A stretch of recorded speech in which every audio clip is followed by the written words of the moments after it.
अरे खूप मस्त चालू आहे. सुरुवातीला नाही का अकाउंटिंगचं वगैरे देत होते, आता जीएसटीचं वगैरे खूप शिकायला मिळते रे. अरे वा. अरे जयेश, तुझं कसं चाललंय? अरे केशव यार, मला या आयटॅप शाळा अचिव्हर्सच्या लिस्टमध्ये यायचं. अरे इथं याला किती कष्ट केलं असेल भाऊ. अरे पंकज सर आले, चला चला तर मग आम्ही सरांना विचारूया. क्या बात आहे मुलांना, तुम्ही एकदम जबरदस्त प्रश्न विचारला. सगळ्यात महत्त्वाचं आपल्याला जर सक्सेसफुल व्हायचं असेल ना, तर आपल्याला हे जाणून घ्यायला पाहिजे की आपल्या पुढे जी लोक सक्सेसफुल झाली ती कशी सक्सेसफुल झाली, त्यांनी काय खरं अचीव्ह केलेलं आहे. राईट. आता इथे एवढे सगळे जे स्टार अचिव्हर्स बघतायत ना, ह्या सगळ्यांनी खूप कष्ट केली, खूप मेहनत केली आणि आज तिथपर्यंत पोहोचलेले आहेत. आता फॉर एक्झाम्पल तो शेखर खोपडे तुम्हाला फर्स्ट लेवलवर दिसतो आहे, फर्स्ट ह्याच्यामध्ये. शेखरची स्टोरी मला अजून आठवते. वाईचा हा मुलगा होता आणि आपल्या पहिल्या 2 बॅचमध्ये 2008 किंवा 2009च्या बॅचचा मुलगा होता. त्याचं ग्रॅज्युएशन चालू होतं अजून आणि त्याला कळत नव्हतं काय करायचं ते. तिथं गरवारे म्हणून एक कंपनी होती वाईला आणि तिथं तो एक काहीतरी डेटा मॅनेजमेंटचं किंवा असं काम करायचं. त्यावेळेस त्याला 1,500-2,000 रुपये त्याच्यामध्ये मिळायचे. मग त्याला आयटॅपबद्दल कळालं. तो पुण्यात आयटॅपचं खरं सुरुवातीचंच वेळ होता, सुरुवातीचे 1-2 वर्ष होतं. आयटॅपबद्दल एवढं लोकांना माहीत नव्हतं, पण त्यावेळेस त्यांनी सगळं आयटॅपचं लक्षात घेतलं, त्यांनी सगळी इन्फॉर्मेशन घेतली आणि त्याला कॉन्फिडन्स आला की तर काहीतरी होऊ शकेल म्हणून. मग त्याने आयटॅपचा कोर्स केला. आयटॅप मग तर्फे जो जॉब लागतो तो जॉब त्यांनी घेतला आणि तो खूप चांगला शिकत गेला. मला शेखरची अजून एक स्टोरी खूप चांगली आठवते. तुम्ही सगळेजण मला वाटतं आता जॉबला जात आहे, बरोबर आहे. जॉबला गेल्यानंतर आपल्याला खूप वेगवेगळे एक्सपिरियन्सेस येतात. म्हणजे काही आपले कलिग जे असतात ते आपल्याला हेल्प करतात, कॉपरेटिव्ह असतात. कधी कधी सर रागवतात, राईट. कधी कधी तेही लोक कधी तुम्हाला रागवतात, तुमचे सिनियर्स असतील, हे असतील. शेखरची मला अजून एक गोष्ट आठवते. शेखरच्या ऑफिसमध्ये काम करायचं ना, त्या ऑफिसमध्ये त्यांनी सांगितलं होतं की सर मला चुका, मी आता फ्रेशर आहे म्हणून माझ्या हातातून चुका तर होणारच, पण त्यांनी त्याच्या बॉसला सांगितलं होतं. आणि काय सांगितलं माहिती आहे का, मला अजून मी खूप ठिकाणी शेखरचं एक्झाम्पल देतो. त्यांनी सांगितलं होतं की सर माझी जर चूक झाली ना तर तुम्ही मला फक्त रागू नका. माझी जर चूक झाली ना तर सगळ्यांसमोर येणं माझ्या कानाखाली वाजवा. हे ॲक्च्युली शेखरचं वाक्य आहे. आपल्याला काय असतं, कुणी चूक झाली ना आपल्याला कुणी रागवलं, सगळ्यात अगोदर आपल्याला काय वाटतं, अरे कुणी बघितलं का, सगळ्यांसमोर का सांगितलं, एकट्यात नसतं का सांगता आलं असतं, ह्यानी काय वाटेल, आता त्याला काय वाटेल वगैरे वगैरे. शेखर म्हटलं कुणाला काय वाटेल काय नाही, मला काही देणं नाही. मला जर चूक झाल्यानंतर एवढं स्ट्रॉंगली कुणी सांगितलं तर मी आयुष्यात ती चूक परत रिपीट करणार नाही. आणि मग शेखरने अशा प्रकारे जॉब करत करत करत आज पुण्यातल्या एका खूप मोठ्या कोऑपरेटिव्ह बँकमध्ये शेखर मॅनेजर लेवलवर काम करतोय. शेखर ह्याच्या अगोदरच्या वाई कोऑपरेटिव्ह बँकमध्ये करायचा, आता त्यांनी चेंज केली बँक. त्या बँकेमध्ये पूर्ण बँकेमध्ये सगळ्यात बँकेच्या हिस्ट्रीमध्ये सगळ्यात यंगेस्ट मॅनेजर होता. एवढ्या कमी वयात तिथं कुणीच मॅनेजर नाही झाला. मला वाटतं 32 की 33व्या वर्षात तो मॅनेजर झाला आणि त्याच्यासोबतचे बाकी मॅनेजर सगळे 50-52च्या वयाचे होते. सगळ्यात तरुण मॅनेजर झाला. कारण की शेखरला ना सतत शिकण्याची इच्छा होती. त्याला मला काय अपमान होईल, कुणी काय बोलेल का, आणि माझं चुकलं तर काय होईल अशी भीती नाही. त्याला फक्त शिकण्याची इच्छा होती, नवीन नवीन काय शिकायचं आणि काय करायचं. तुम्ही पण हे जर इम्प्लिमेंट केलं ना की मला जास्तीत जास्त रोज शिकायचंय, रोज कमीत कमी एक गोष्ट मला नवीन शिकायची. एक एक्सेलची एक एंट्री असेल, समजा टॅलीची एंट्री असेल, इन्कम टॅक्सचं TDSचं एखादा नवीन रूल असेल, मला रोज कमीत कमी एक नवीन गोष्ट घरी जाताना शिकलेली पाहिजे, कोणतीही असू देत नव्हते. तसं जर झालं ना तर खूप लवकर तुमचं पण नाव इकडे येईल.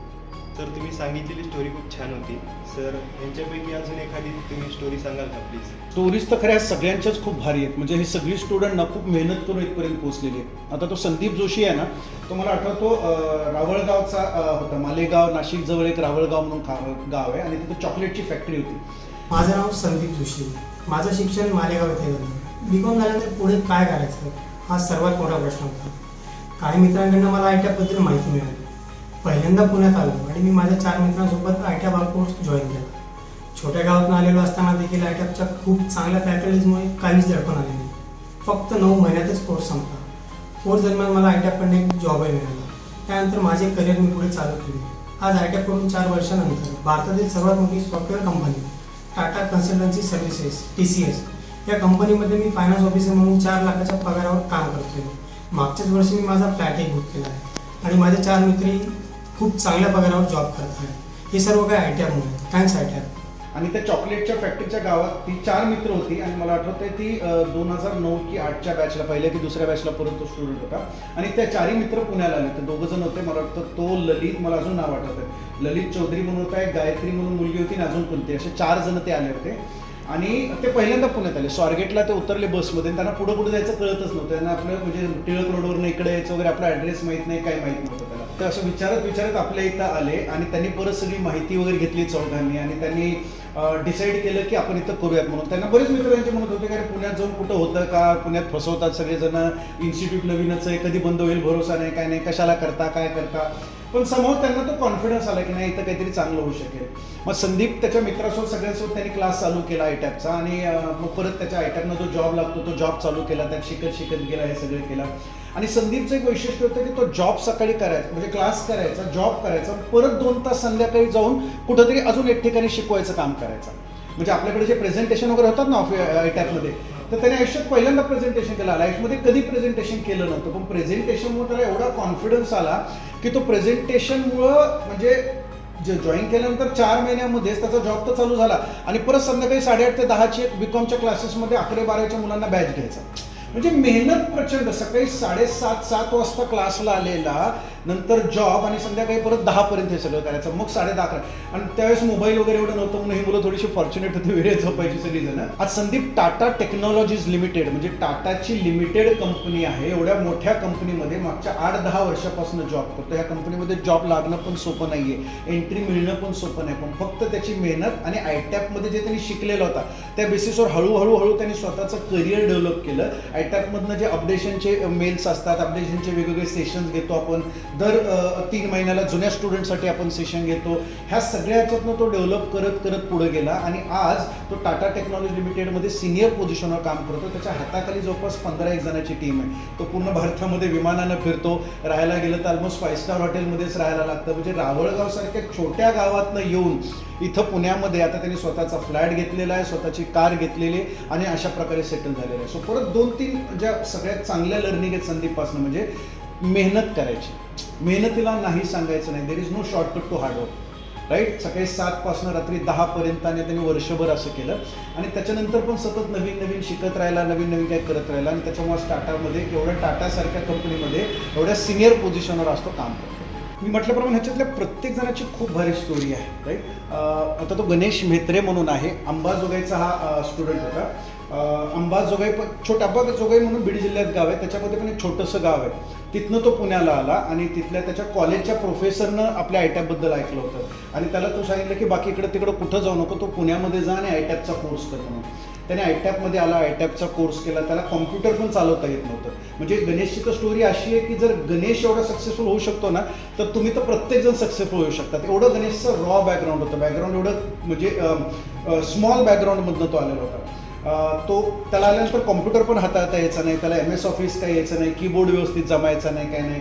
मग तिथनं त्यानं हळूहळू शिकायला चालू केलं. मग इथं आयटॅपनं जॉब दिला, त्या जॉबमध्ये तो शिकत गेला आणि म्हणजे त्याचं गणेशचं असं कौतुक आहे की त्याचा कोर्स संपण्याच्या अगोदरच गणेशनं जे कोर्समध्ये आणि जॉबमध्ये जे शिकत होता ना त्याच्यातनं त्यांनी स्वतःची छोटी कामं घ्यायला चालू केली. म्हणजे पॅन नंबर काढा, TDS नंबर काढा, पार्टनरशिप डीड बनवा अशी. आणि गणेशचं काय असायचं की तो हे सगळं कामं करायचा आणि हे काम करताना तो तिथं काय अडचणी आल्या की दुसऱ्या दिवशी त्या फॅकल्टीला विचारायचा की सर मी पॅन नंबर काढायला गेलो, ऑफिसमध्ये गेलो पण त्यांनी सांगितलं की असं तुम्ही कंप्लीट नाही केलेलं, ह्याच्यात काय करायचं म्हणून. मग तो इथं फॅकल्टीला विचारायचा आणि फॅकल्टीचं सांगितलं तसं गाईड करायचं. बराचदा चुकला, फेल झाला, सगळं झालं, पण त्याने ना जिद्द नाही सोडली. तो म्हणजे सोडून नाही द्यायचा, गिवअप नाही करायचा तो. आणि असं करत त्यांनी चालू केलं. जिथे त्या सरांचं ऑफिस होतं त्या सरांच्या ऑफिसमध्ये त्यांनी 2-2.5 वर्ष जॉब केलं आणि त्या सरांना मला वाटतं रविवार पेठमध्ये जिथं त्यांचं ऑफिस होतं आणि त्या सरांना काही कारणासाठी ऑफिस बंद करायचं होतं, त्यांचं थोडं वय झालं होतं आणि बाकी बंद करायचं होतं. तर तेच ऑफिस गणेशनं टेक ओव्हर केलं. तेच ऑफिस गणेशनं टेक ओव्हर केलं आणि त्या गणेशच्या ऑफिसमध्ये आता स्वतःची त्याची प्रॅक्टिस आहे. ते ऑफिस ते आणि त्याचे स्वतःचे खूप सारे क्लायंट्स गणेशनं डेव्हलप केले आणि गणेशच्या ऑफिसमध्ये जवळपास 7-8 जणांची टीम आहे. म्हणजे अंबाजोगाईच्या शेजारच्या एका खेडेगावापासून म्हणजे साधारणतः 1000-2000 पॉप्युलेशन असेल त्याच्या खेडेगावाचं, तिथनं आलेला मुलगा आज पुण्यामध्ये रविवार पेठेमध्ये स्वतःचं ऑफिस आहे आणि स्वतःचे 7-8 जणांचा त्याचा स्टाफ आहे. आणि हे सगळं GST रिटर्न असो, इन्कम टॅक्स रिटर्न असो, GSTच्या असेसमेंट असतील, इन्कम टॅक्सच्या काही स्क्रुटिनीज असतील, त्या ऑफिसरला जाऊन भेटायचं असेल ऑफिसेसमध्ये, हे सगळं काम गणेश इंडिपेंडंटली करतो. मी म्हटल्याप्रमाणे गणेश जर हे सगळं करू शकत असेल ना तर एवढ्या छोट्या गावातून आलेला मुलगा एवढा करू शकत असेल ना, तुमच्यापैकी प्रत्येकाचा फोटो इथं येऊ शकतो जर तुम्ही त्या प्रकारे मेहनत केली आणि कष्ट केले तर. सांगितलेली स्टोरी सर खूप आवडली खरंच. आमचं पण नाव या लिस्टमध्ये नक्कीच येणार आता. हो सर. चला, all the best. Thank you thank you sir. Thank you.